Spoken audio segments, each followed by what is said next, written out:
মেনুতে আজ বাসন্তী পোলাও আর চিকেন কষা। ছেলের ভীষণ পছন্দের একটা খাবার, তো ভেবেছিলাম ভাত ডাল তরকারি করবো আর সাথে একটু মাংস করবো। তো ছেলে অনেকদিন একটু পোলাও মাংস করা হয় না বলে আজকে একটু সকালবেলা বললাম একটু পোলাও মাংস করো।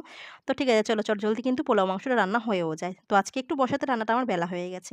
তো এখানে দেখো বাসমতি চালের মধ্যে হলুদ গুঁড়ো, নুন আর সাদা তেল মাখিয়ে রেখে দিয়েছিলাম প্রায় ঘন্টাখানেক। তারপর তো তেলের মধ্যে তেজপাতা, শুকনো লঙ্কা, গোটা গরম মসলা ফোড়ন দিয়ে চালগুলোকে বেশ অনেকক্ষণ ধরে কিন্তু স্টিমটা কমিয়ে ভাজা ভাজা করলাম। যত সুন্দর চাল ভাজা হবে ততই কিন্তু সুন্দর পোলাওটা ঝরঝরা হয়। আর জলের পরিমাণ তো আছেই।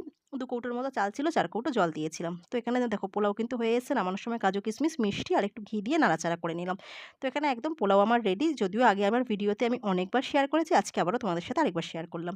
আর এখানে মাংসের মধ্যে পেঁয়াজ, আদা, রসুন বাটা, হলুদ গুঁড়ো, লঙ্কার গুঁড়ো, জিরের গুঁড়ো সমস্ত কিছু তেল সবকিছু মাখিয়ে নিয়ে একেবারে ম্যারিনেট করে নিয়ে মাংসটা বসিয়ে দিয়েছি। ঝটপট করে হয়ে যায়। তো রান্নাবান্না কমপ্লিট। এই যে এখানে রয়েছে চিকেন কষা। কষা ঠিক না, একটু ঝোল মতো রেখেছি আর রয়েছে পোলাও। তো পোলাও মোটামুটি যা করেছি দুবেলা আমার ভালো মতো হয়ে যাবে।